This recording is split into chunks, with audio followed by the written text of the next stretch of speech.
Hey there, friends, and welcome to the Raising Amazing Tween Girls show. I'm Lisa Tony with Girl Tribe Nation, and I am so glad that you're taking some time out today to join me and invest in your parenting strategies and your relationship with your tween girl. Today, I'm going to be talking about a difficult subject, so I do want to give you a heads up if you want to put those AirPods or those earbuds in, because today we are going to be having a conversation about pornography. Now, this is a much needed conversation because it is everywhere. Now, I know sometimes mamas think that it is more of a subject to protect their boys from, and definitely it is that. But we are also seeing an alarming rate of tween and teen girls also getting exposed and addicted to pornography. It is heartbreaking. Now, I know you know as well as I do that we have an increasingly sexualized culture. Sex is everywhere. Porn is everywhere. Now, porn materials like books or photographs or videos that show erotic or sexual behaviors, and the whole intent of it is to cause sexual excitement. So there's a difference. Soft porn is something that shows or describes sex, but isn't very violent or unpleasant sex, or not in a really detailed way. But then there's hard porn, which is pornography that shows sex in a very detailed way, and it's often violent or very extreme. So why is porn so bad anyway? Well, the thing is, porn is very addictive. And that means that from the very first time someone sees it, their brains are hardwired to want to do it again. Now, porn gets very difficult to resist, and I want to talk about 3 reasons why that is today. The first one is that looking at porn causes our brains to release huge levels of dopamine. Now, this dopamine is a craving-inducing neurochemical. Dopamine is a chemical that is normally released in the body during sex. And because dopamine is released when we see porn, it makes our bodies feel good. Now, this chemical is something that also drives our survival behaviors. Things like eating and drinking and moving out of the cold. This is the control mechanism in our brain that makes us do these survival behaviors. So when someone's looking at porn, the brain releases dopamine from this artificial sexual experience. That dopamine is going to make us feel good and act like a reward for that behavior. And that means it makes us want to do it again. So the impulse to look at porn becomes more and more like an imperative. It's something that must happen, like eating or drinking. And this is dangerous and bad because it sets our brains up to think that this is a good thing and that it's something that we need. We don't need porn. What we need is good and healthy relationships. And we need to help our kids understand sex in the context of a committed, healthy marriage relationship so that we can be safe and vulnerable within the bond of commitment to protect us when our bodies and our emotions are so fully exposed during sex. Now, dopamine itself is not bad. It is a good thing. In fact, it helps us with our motivation, our enjoyment, managing our moods. However, when dopamine is released as a result of interaction with pornography, it becomes really scary. Okay, so when dopamine is released as a result of interaction of pornography, it is detrimental. It is so harmful in so many ways because it causes our brains to zero in on pornography above anything else. So I want to talk to you today about some of the things that happen in an adolescent brain and personhood when they experience a sexually driven dopamine rush. And the first thing is that they begin to focus on the urge to repeat what triggered the rush. So they get really obsessed and focused on doing the same thing again, going back to that screen, going back to that phone, going back to that computer site, because they're so driven by that dopamine. Now, they also begin to experience a dopamine rush at the mere thought of getting to see porn or experience a sexual fantasy again. So just by thinking or remembering that occasion, they get a dopamine rush, which again triggers them to want to do it more and more. Unfortunately, when our kids get this kind of dopamine rush, they begin to care more about getting another rush rather than about the consequences of interacting with porn. They don't think of the bad things that are going to happen. They're so focused on that dopamine rush, which is why it is an addiction. It's like a drug. It's a natural chemical release that's being released in their body. Now, our adolescents begin to, at a very early age, begin to develop a consumer mentality. Now, it's not just about things, it's about people. You see, people become the objects of consumption rather than seeing them as individuals of worth, individuals to have relationships with, to know and love and to celebrate friendships with. They also become unable to see a big picture. As kids get addicted to pornography, the immediate desire for porn takes the place of investing in any kind of loving relationship. Now, the very first time someone looks at porn or experiences sexual fantasies, the brain is going to store that experience. And meanwhile, while that experience is stored, the dopamine shouts an irresistible message to the brain region. It says, do it again, do it again. And then with repeated access, the demand grows. And it takes more and more to create the same level of dopamine hit. Now, as these brains get addicted, as they get enslaved, porn and sexual fantasies become a basic need. They become as basic as food and water for an addicted brain. Now, many boys and girls say that as they get hooked through sexually charged ads, advertisements, romantic movies, you might know them as chick flicks, and even raunchy sexual jokes are ways that start to give them a dopamine hit and move them into this realm. See, sexual content, it is everywhere. Now, one 12-year-old boy talks about how he saw an R-rated movie that was full of nudity and violent sexual content at a friend's house. Can you imagine? Oh, just want to wring that parent's neck. But most adults aren't even equipped to handle that kind of stimulation that's available in rated R movies, let alone an adolescent's developing brain. Now, many girls and boys have watched this particular movie, including a teen boy that has referred to it as a great action movie and claimed that the sex did not affect him. Well, I have to tell you, my friends, that is impossible. Our minds are wired to respond to sex. We were created for sex to light us up. Now, like many, the boy was trying to convince himself that sexual content in media is no big deal, and girls will respond to the same movie but a little bit differently. They might convince themselves that being pursued with sexual passion is the ideal. That's what they begin to look for as they get interested in boys. Now, here's why sexually charged media content is so dangerous. The neurons in our brains don't distinguish between live interactions or media. In the time it takes to watch a movie or play a video game, tweens and teens inwardly experience, they rehearse, and then they imitate the disturbing behaviors on screen. And the results can take two extremes. Either the desire to act out what's seen on the screen, or desensationalize, leaving them unable to really feel anything. Now, both of these reactions are awful, right? You don't want your kids to end up either acting these things out or feeling nothing. Both are detrimental to real life relationships.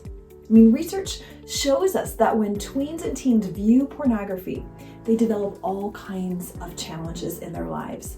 They become unrealistic about sexual beliefs and sexual values. They over-focus or over-obsess on sex. They become sexually aggressive and show aggressive behaviors. They show sexually permissive behaviors. They have an earlier interest in having sex. They become promiscuous. They begin to question their own body. They question their own sexual performance.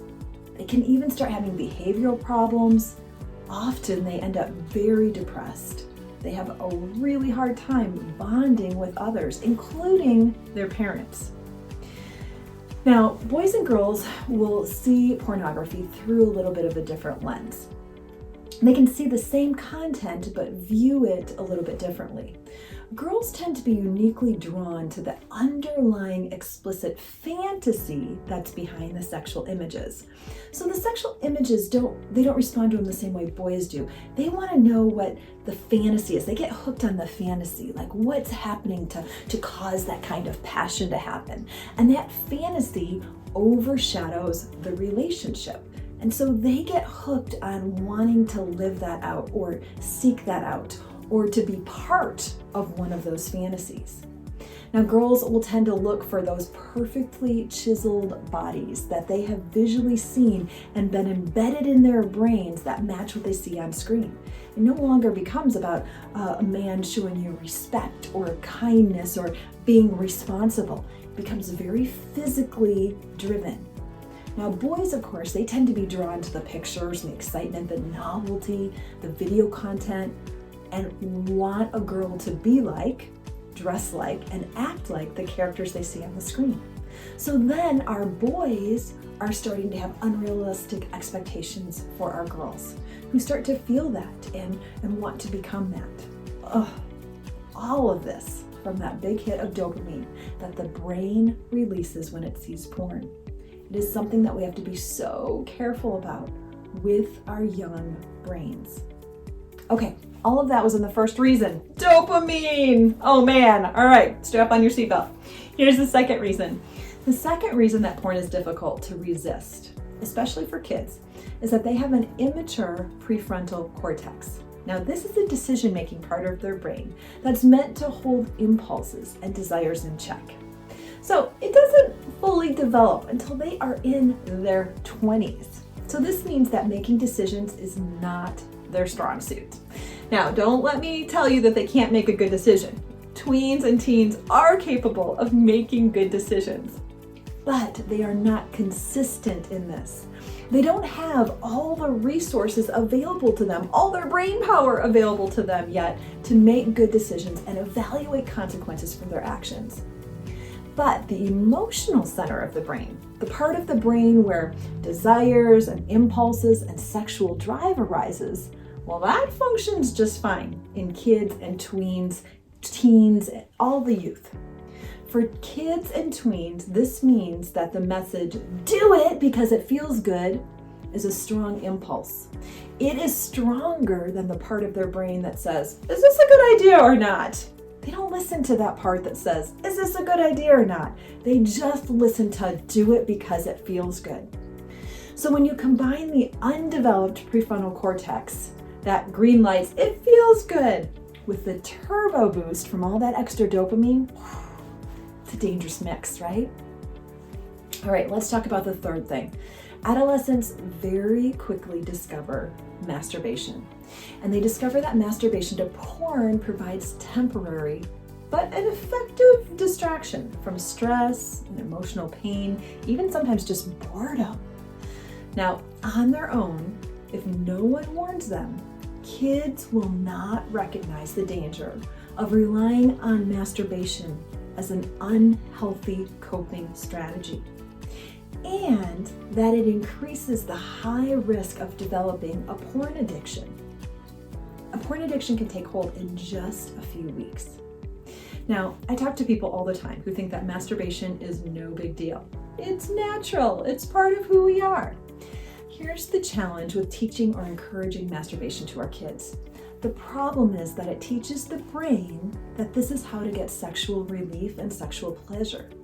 And when we teach the brain to do this, and then someday down the road, when it's time for your daughter to marry that someone special and develop a life of intimacy with them, it can sometimes be very hard for the brain to react to others pleasuring them, because it has been so taught to respond to the touch and the stimulation of masturbation. Now hear me, friend, I want your kids, your tweens, when they grow up to be adults, I want them to find someone wonderful.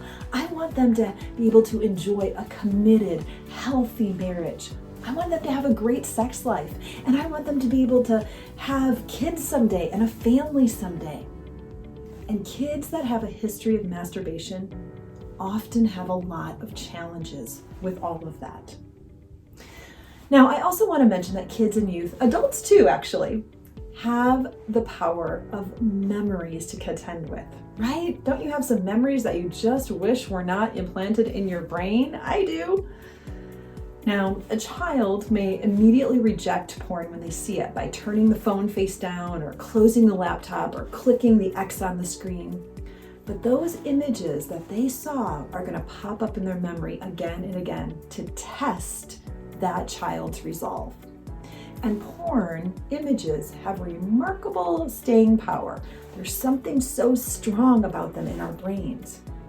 So we need to do everything in our power, in our mama arsenal, in our ability to teach and equip our kids.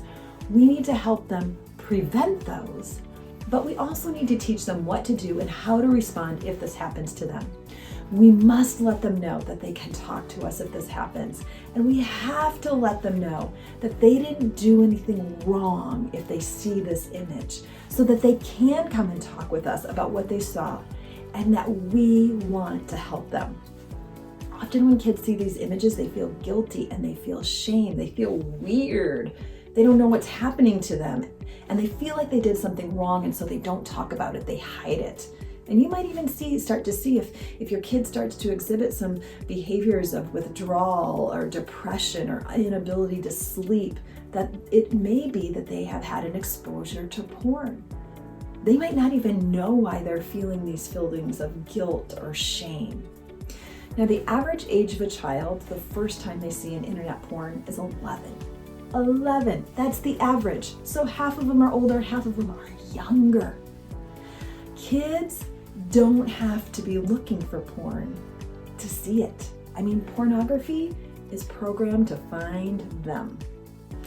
So I want you to keep in mind, 11 is the average, but I have heard kids as early as 3rd grade. I have heard kids even as early as kindergarten tell stories about getting exposed to naked pictures on phones on the playground at public school from friends. It's awful. So we need to be intentional. We can't bury our head in the sand, and we can't pretend that this is going to go away. We need to equip our kids. So what can we do? Well, the founder of Protect Young Minds, Kristen Jensen, she is passionate about teaching parents about how to protect their kids from porn. I have learned so much from her, and I appreciate her so much. She's the founder of Protect Young Minds, and she says this: when your child first has access to the internet, that's the age you should start warning them about pornography. She says that every child deserves to be warned about the dangers of porn and to have the skills to reject it. Isn't that good? Your child deserves that. Like, that's something that you want to give your child as a gift. You want to warn them about those dangers, just like you warn them about the dangers of crossing the street without looking both ways. And you need to give your child the skills to reject it. So having filters on your device is important. And I'm going to give you some suggestions for some of those filters in our next episode. But Kristen also stresses that the most important filter for a child is the internal filter. Kids need to know how to slam the door on porn themselves, not just when they see it online, but whenever those images might reappear in their minds. So Kristen partnered with Gail Pointer, and they wrote together 2 amazing books, Good Pictures and Bad Pictures. It's a picture book for parents to read to kids between ages 7 and 11. And they also have Good Pictures, Bad Pictures Junior for ages 3 to 6 years old. Now, I highly want to recommend these to you. I'm going to put them in the show notes, and you can link to them below. You can easily get them on Amazon. And it talks about this idea of being good pictures and bad pictures, and how good pictures are something that we enjoy, but bad pictures we need to be able to reject. It teaches kids to reject immediately when they encounter porn by following 5 simple steps, starting with closing their eyes and looking away and turning off the computer. So these are the 5 steps that Kristen gives us. She says, close your eyes, get away from it. Close your eyes, shut the screen, turn it off, get it away. Close your eyes. Second step, always tell a trusted adult. You want to go and tell mom and dad or a teacher or someone that you trust that it happened, so that they can help you understand what happened and process it. Third, you want to name it when you see it. When you see that bad picture, you say, that is pornography. That is a bad picture. I don't want to look at that. The next thing you want to do is distract yourself when the images might return to your mind. You want to have a good picture that you go to, something fun and exciting, riding your bike or being at the beach or hanging out with your friends. You have to distract your mind with a good image. And then you want to order your thinking brain to be the boss. Your thinking brain is the boss. That rational center, the prefrontal cortex, you got to teach it. It's the boss. It can control your thoughts. So these 5 steps are really helpful. She walks you through them in these books. I highly recommend them, but these are 5 steps that you can put into practice right now. Now, parents can make a big difference to the success of porn-proofing their kids by coaching kids in how to distract themselves. Kristen tells us we can't help kids unsee what they saw, but we can help them minimize it. You can't just say, don't think about it. You have to give them something else to think about. When they come to you and tell you they've seen something bad, you've got to praise them. I mean, usually they'll be upset, so you have to help them work through those feelings, but then you have to help them. You can ask, what fun things can we think about instead? See, the best tool for distraction is to encourage your child to think about or to relive in their mind a past experience that was really exhilarating, something super fun, maybe like riding a roller coaster or pretending they're mountain biking or throwing their imagination into high gear to fill in those details. I mean, it could be a song and a dance that you do together or a poem, but it needs to be something that they're excited about and can focus on. Maybe even saying a prayer or a verse can be really powerful, especially if you're a person of faith. Now, Kristen says she thinks it takes about 10 times thinking about something else to develop another neural pathway away from that pornographic image. So when your child or you have seen a porn image, you have to train your brain 10 times to go a different direction with your thinking in order to develop a different neural pathway. That's some intense work. Kids aren't going to want to do that on their own. We've got to teach them and we've got to support them to be with them through that process. You can do it, Mama. I know you can. We do hard things. That's what Girl Tribe Nation is here for you. That's why I'm here for you, to encourage you, champion you, cheer you on as you raise your tween girls. Okay, friends, well, we have covered a lot today, but there is definitely more to talk about. So next week, we're going to cover a whole lot more strategies for how to protect your tween girl from porn. So this might be a great opportunity for you to invite someone else to listen to the show if you know someone who's been challenged in this way or someone whose girl you care about, that you want that mama to know these things. I want to thank you for hanging out with me. I know it can be so hard to hear these stats and really cause us to worry about our kids. I have to say that if you feel a little sick to your stomach right now, I gotcha. I feel that way too. And it's actually a good thing. It means you care. It means you care about your own daughter, and it means that you care about all the kids out there. And that also means that you're ready to put a strategy into place to help you.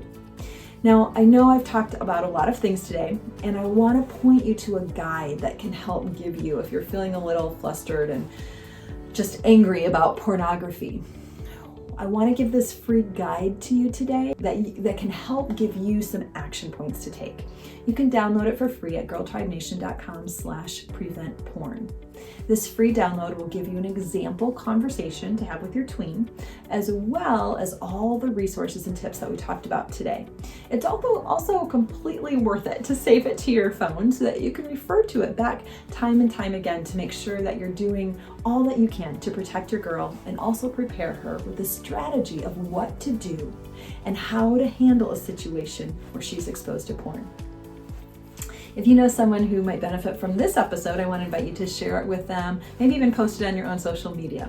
We want all the mamas out there to know what to do and how to protect their tweens from the horror of porn. So thanks so much for joining me today. I appreciate you guys so much, and I will look forward to seeing you next week, same time, same place. Bye for now.